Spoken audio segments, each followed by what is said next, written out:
What is the worst thing you've overheard while pretending to be asleep?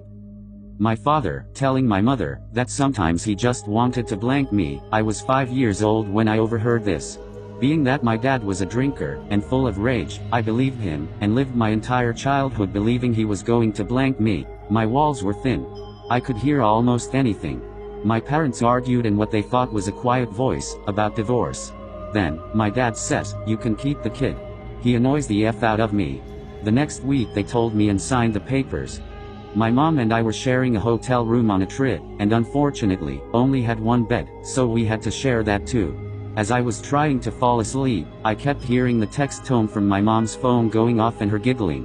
My parents hate each other, so I knew it wasn't my dad she was texting with. Curious, I opened my eyes just a little bit to see that she was flirting with other men, while on a trip with her family, and I was in fact staring at a pic. I couldn't really go back to sleep after that.